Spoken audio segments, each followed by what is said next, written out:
Assalamualaikum warahmatullahi wabarakatuh.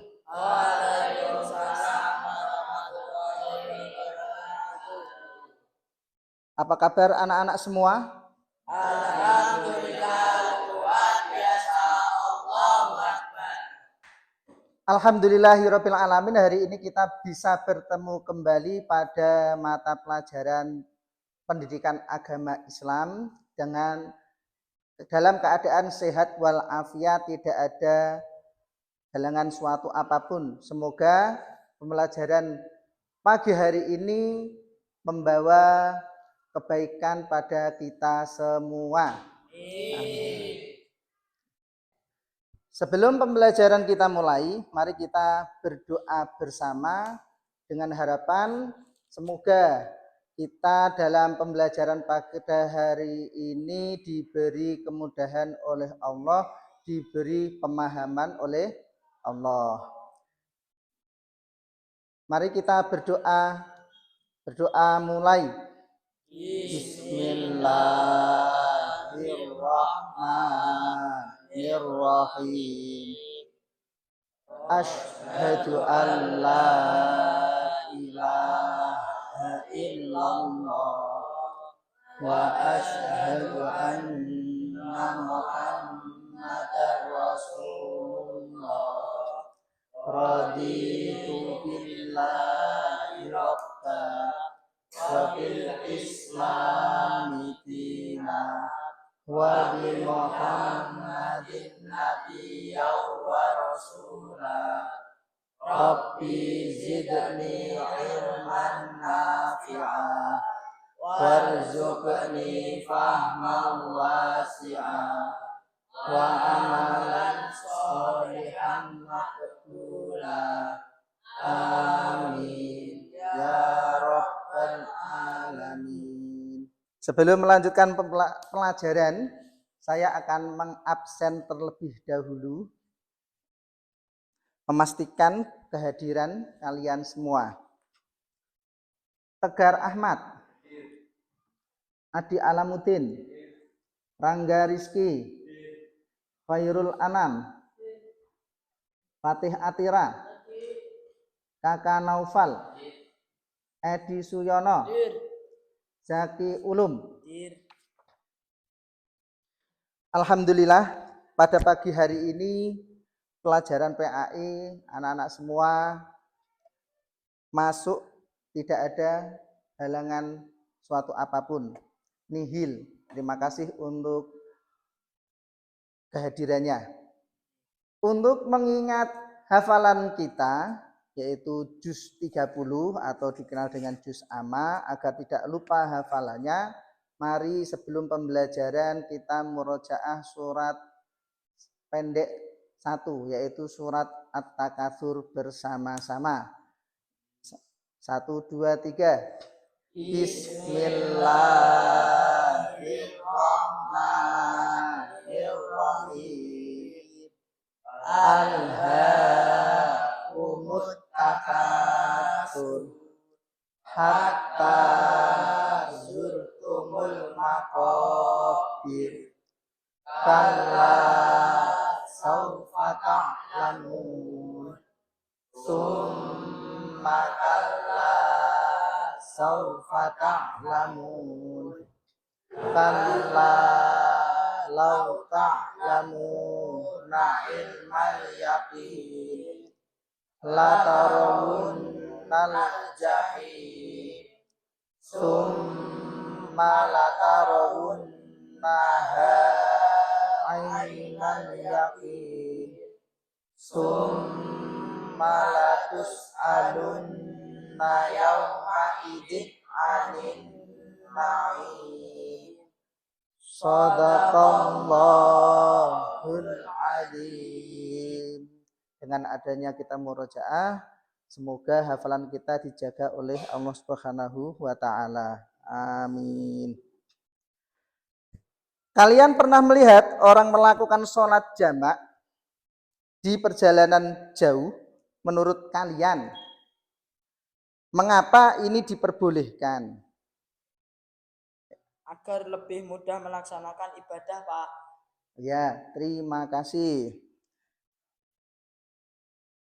Rukhsah diberikan sebagai bentuk kasih sayang Allah kepada umatnya agar tetap bisa beribadah dalam kondisi sulit. Jadi dalam kondisi sesulit apapun kita diberi kemudahan oleh Allah agar dapat melaksanakan ibadah tersebut dengan baik. Hari ini kita akan belajar lebih dalam tentang rukhsah. Rukhsah tersendiri kemarin adalah kemudahan dalam beribadah kepada Allah,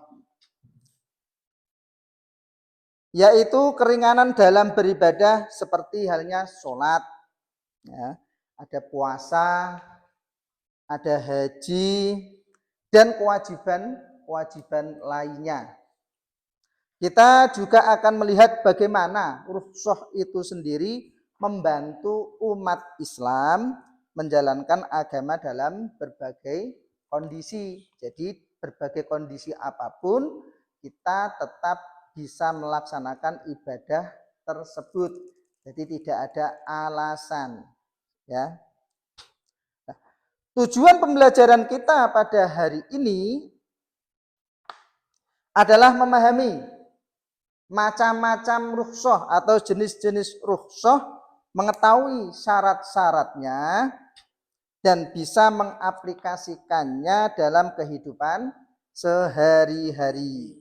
Nah, sekarang ada satu pertanyaan, yaitu apa yang kamu ketahui tentang rukhsah dalam agama Islam? Tahu kan?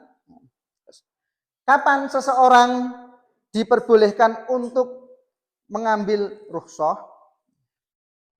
Apa manfaat dari adanya rukhsah dalam Islam bagi umat muslim?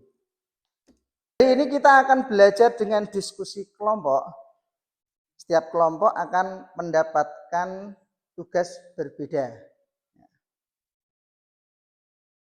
Tugas yang berbeda untuk dibahas. Setelah itu kita akan mempresentasikan hasil diskusi tersebut. Terakhir kita akan merefleksikan pembelajaran kita bersama. Sebelum ke kegiatan inti, agar pikiran kita menjadi fresh, tidak jenuh, menjadi happy, mari kita ice breaking bersama.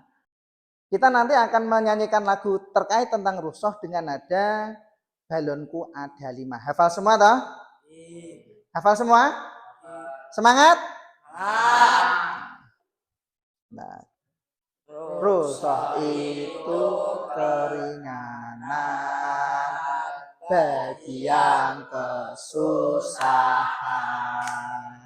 saat sakit, saat tahu ibadah tetap jalan. Sholat bisa dijamak, puasa boleh diqadha. Islam itu memudahkan dan penuh kasih sayang. Aplaus mas. Terima kasih atas ice breakingnya.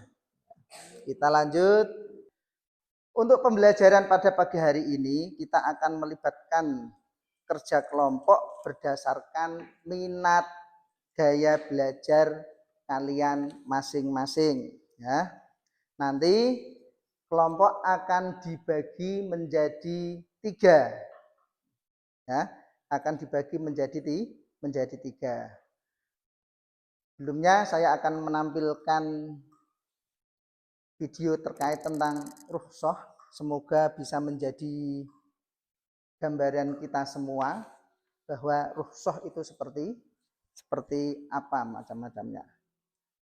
Sebelum melanjutkan pembelajaran lagi, kita simak video pada pagi hari ini untuk menambah wawasan kita terkait tentang rukhsah.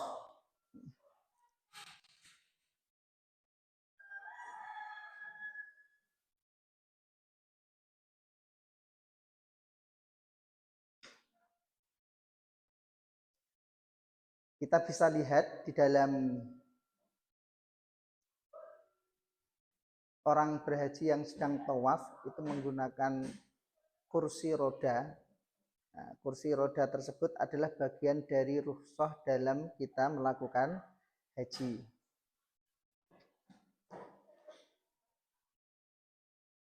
Kalau kita lihat dalam gambarnya itu melaksanakannya di gedung yang atas, di masjid yang atas.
Untuk tayangan videonya kita cukupkan terlebih dahulu.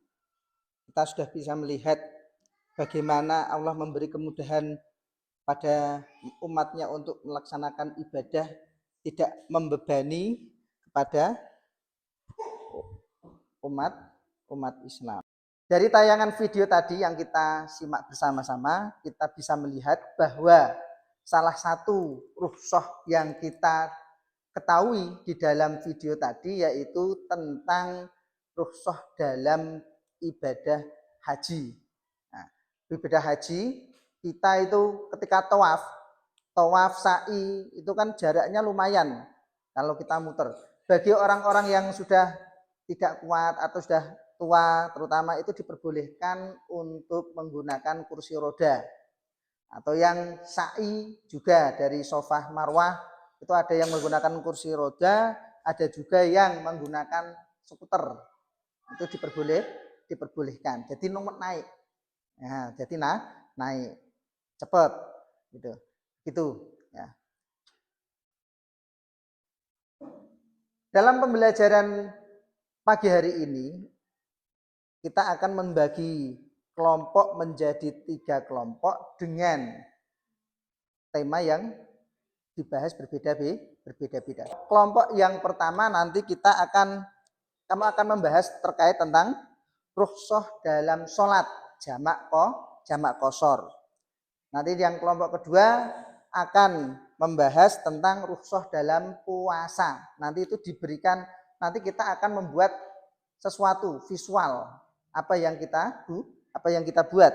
Yang kelompok ketiga nanti kita akan membahas berdiskusi tentang rukhsah dalam haji.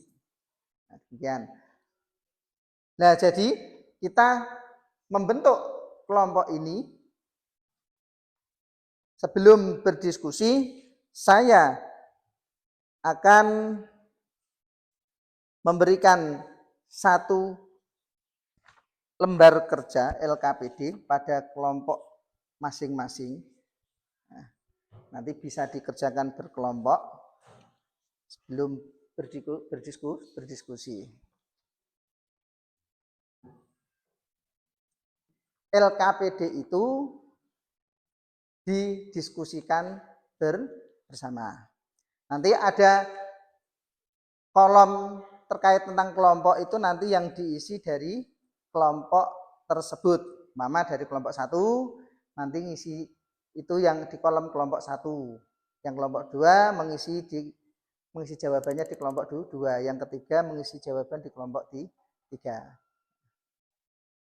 Sebelum diskusi dimulai, sebaiknya kalian memahami materi tersebut agar mudah untuk mengerjakan dan berdiskusi. Nanti dalam mengerjakan tugas kelompok ini, dalam berdiskusi kalian bisa membuat tugas tersebut yaitu berupa mind map, ada tabel, dan bisa juga nanti berbentuk diagram. Mari untuk diskusinya bisa dimulai dari sekarang.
Baik, sekarang waktunya setiap kelompok mempresentasikan hasil diskusi kalian. Masing-masing kelompok memiliki waktu 3-4 menit. Silahkan bisa dimulai dari kelompok yang pertama. Kelompok lain mendengarkan, ya, mendengarkan dengan baik dan siapkan pertanyaan atau umpan balik jika ada yang ingin kalian tanyakan atau tambahkan. Terima kasih. Bisa dimulai dari kelompok 1. Assalamualaikum warahmatullahi wabarakatuh. Waalaikumsalam warahmatullahi wabarakatuh. Kami dari kelompok 1 akan mempresentasikan hasil diskusi kami mengenai materi tentang rukhsah dalam sholat. Dalam pembahasan ini, kami menggunakan mind map sebagai alat bantu untuk memetakan konsep-konsep penting mengenai rukhsah. Berikut adalah hasil diskusi pembuatan mind map sederhana yang menjelaskan rukhsah dalam sholat. Poin-poin utama yang disajikan meliputi 1. Jamak dalam sholat. Yang A. Menggabungkan dua waktu sholat. Contohnya, zuhur dengan asar, maghrib dengan isya. Diperbolehkan saat bepergian jauh. 2. Qashar sholat. A. Memendekkan jumlah rakaat sholat dari 4 menjadi 2 rakaat. B. Berlaku hanya untuk sholat wajib 4 rakaat, zuhur, asar, dan isya. C. Diperbolehkan untuk perjalanan lebih dari 80 km. Sekian dari kami, terima kasih.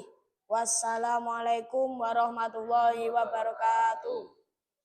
Waalaikumsalam warahmatullahi wabarakatuh.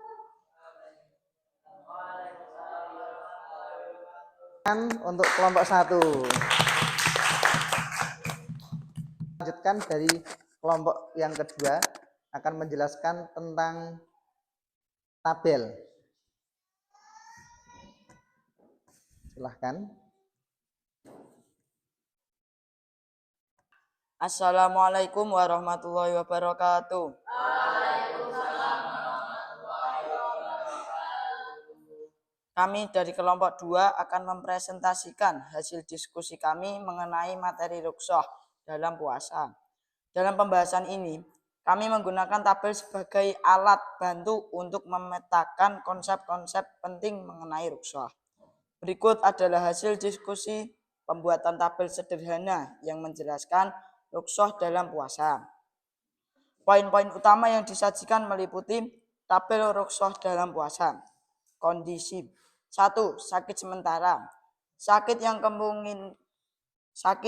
kemungkinan besar sembuh dan memungkinkan untuk puasa di hari lain. Penggantian berupa kodok. Keterangan, puasa dilakukan di hari lain saat kondisi sudah memungkinkan. 2. Sakit permanen atau kronis. Sakit yang tidak memungkinkan untuk berpuasa seumur hidup, seperti penyakit kronis atau lanjut usia. Penggantian berupa fidyah. Keterangan, memberikan makanan kepada orang miskin 1 kali untuk setiap hari yang ditinggalkan.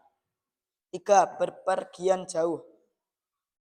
Perjalanan jauh yang melelahkan sehingga menyulitkan untuk berpuasa. Penggantian berupa qadha.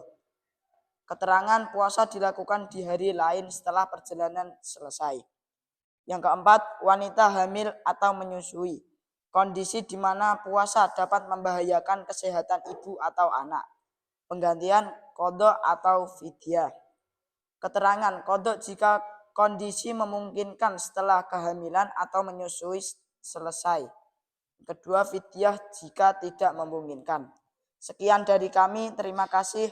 Kurang lebihnya minta maaf. Wassalamualaikum warahmatullahi wabarakatuh. Waalaikumsalam warahmatullahi wabarakatuh. Tepuk tangan untuk kelompok 2. Terima kasih, bisa duduk di bangkunya masing-masing. Kita lanjutkan untuk kelompok yang ketiga agar mempresentasikan hasil dari diskusi. Monggo dipersilahkan.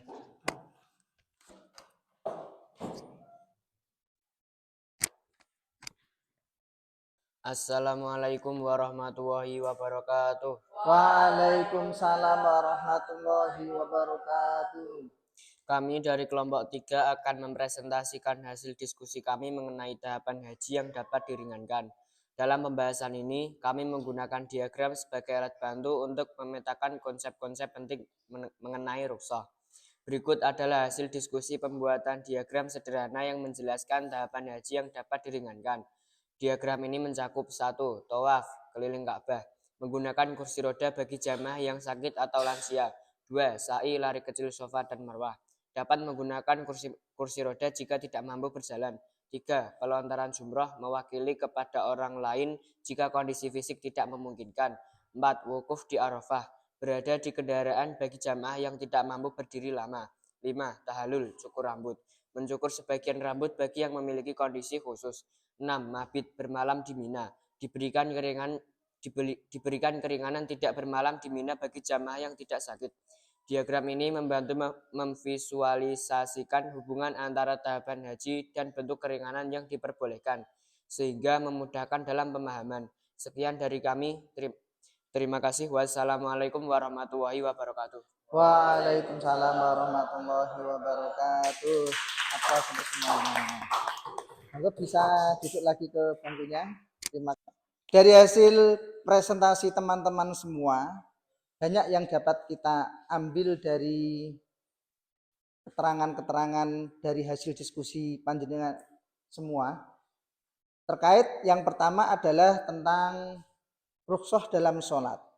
Tadi dijelaskan bahwa rukhsah dalam sholat yaitu bisa ada kalanya jamak sholat, ada kalanya qashar dalam sholat.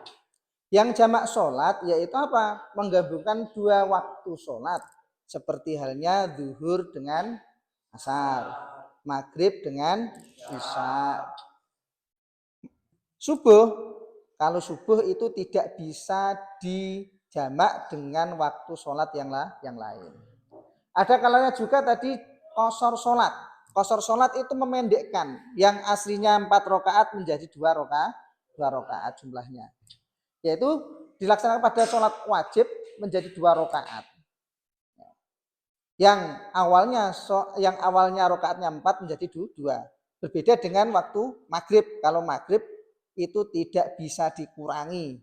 Tetap kalau qashar jamak rakaatnya utuh 3. Nanti maghrib dengan isya 3 baru salam 2.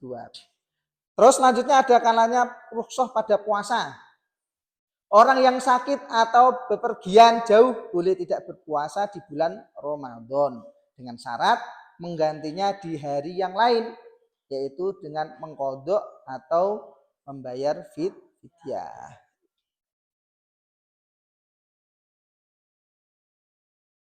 Yang selanjutnya ada rukhsah dalam haji. Tadi kita sudah melihat dalam videonya tadi juga keringanan bagi jamaah yang sakit atau memiliki keterbatasan fisik. Keterbatasan fisik seperti halnya menggunakan kursi roda untuk tawaf atau mewakilkan pelontaran jumroh. Itu pada haji. Pada waktu sa'i juga bisa bisa menggunakan kursi roda. Sa'i dari berlari kecil mulai dari Bukit Sofa dan Marwah. Rukhsah dalam kewajiban agama lainnya, yaitu seperti halnya membayar zakat fitrah dengan bahan makanan dalam kondisi darurat. Memakan makanan yang dilarang untuk menyelamatkan nyawa dalam kondisi darurat. Nih, memakan makanan yang tidak diperbolehkan, gandeng iki mau darurat, isoh ra isoh, gelem ra gelem akhirnya harus dimakan agar apa? Menyelamatkannya nyawanya. Nah, terima kasih. Kesemuanya itu adalah merupakan ringkasan dari hasil kalian semua berdiskusi dengan teman-temannya, dengan satu kelompok dengan yang lain. Dan semua itu kita melaksanakan ibadah menggunakan rukhsah itu tidak terlepas dari dasar Al-Quran atau hadis yang dulu pernah yang kemarin disampaikan, yaitu dijelaskan pada surat Al-Baqarah ayat 184, ada 185, dan surat An-Nisa ayat 101 atau hadis yang diriwayatkan oleh Imam Ahmad. Sekarang mari kita diskusikan pemahaman baru yang kalian peroleh dari diskusi hari ini. Apa yang menurut kalian menarik tentang konsep rukhsah? Saya baru tahu bahwa rukhsah adalah bentuk kasih sayang Allah agar ibadah tetap bisa dilakukan meski dalam keadaan sulit. Bagus sekali. Ada lagi yang ingin berbagi? Menurut saya rukhsah mencerminkan rebelitas Islam, jadi kita tidak merasa terbebani. Iya, jadi dengan adanya rukhsah kita mendapatkan kemudahan dari Allah agar melaksanakan ibadahnya menjadi lebih mudah. Nah, kesimpulan dari pembelajaran hari ini adalah bahwa rukhsah merupakan bukti bahwa Islam adalah agama yang memudahkan, bukan memperberatkan. Rukhsah menunjukkan kasih sayang Allah kepada kita sehingga kita tetap bisa beribadah meskipun dalam kondisi tertentu. Apakah ada yang bertanya sebelum kita akhiri diskusi ini? Oke, terima kasih. Anak-anak, hari ini kita telah belajar tentang rukhsah, yaitu kemudahan yang diberikan oleh Allah kepada umatnya dalam menjalankan ibadah. Kita telah membahas berbagai contoh rukhsah seperti dalam sholat, dalam puasa, dalam haji, zakat. Apa inti dari rukhsah?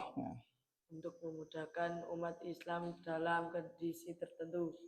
Ya, betul sekali. Rukhsah ini menunjukkan bahwa Islam adalah agama yang penuh kasih sayang, memberikan fleksibilitas tanpa meninggalkan kewajiban utama. Ya. Jadi dengan memahami rukhsah itu kita dapat lebih menghargai kemudahan ini dan menggunakannya sesuai dengan syariat Islam. Sebelum kita akhiri, Bapak ingin bertanya, pertama, apa manfaat dari memahami rukhsah dalam kehidupan sehari-hari? Kita jadi tahu bahwa ibadah tetap bisa dilakukan meskipun dalam keadaan sulit. Ya, bagus. Pertanyaan kedua, bagaimana rukhsah mencerminkan kasih sayang Allah kepada umatnya? Dengan rukhsah, kita tahu bahwa Allah tidak ingin memberatkan kita dalam ibadah, tapi justru memudahkan. Luar biasa. Terakhir, dalam situasi apa kamu mungkin menggunakan rukhsah? Dalam situasi apa? Saat sedang dalam perjalanan jauh, sakit, atau ada halangan tertentu, Pak. Bagus sekali jawaban kalian. Semoga ini menjadi bekal untuk menjalani kehidupan sehari-hari. Pertemuan berikutnya, ya. Bapak ingin kalian mencari contoh lain, yaitu berupa rukhsah yang belum kita bahas hari ini, buat dalam bentuk cerita singkat atau ilustrasi sederhana ya. Nah, dibuat cerita. Nah, dari pengalaman kamu yang pernah kamu alami itu bisa. Mungkin yang belum, apa yang kamu ketahui, yang lain yang belum dibahas di pelajaran hari ini. Mari kita tutup pembelajaran hari ini dengan doa bersama. Semoga apa yang kita pelajari menjadi ilmu yang bermanfaat dan barokah. Ya. Mari kita tutup pembelajaran pada pagi hari ini dengan bacaan doa kafaratul majlis bersama. Bismillahirrahmanirrahim. Subhanakallahumma wa bihamdika asyhadu an la ilaha illa anta astaghfiruka wa atubu ilaik. Walhamdulillahirabbil alamin. Terima kasih anak-anak, sampai jumpa dalam pertemuan berikutnya, yaitu nanti kita akan membahas terkait tentang hikmahnya rukhsah. Sekian dari saya. Wassalamualaikum warahmatullahi wabarakatuh.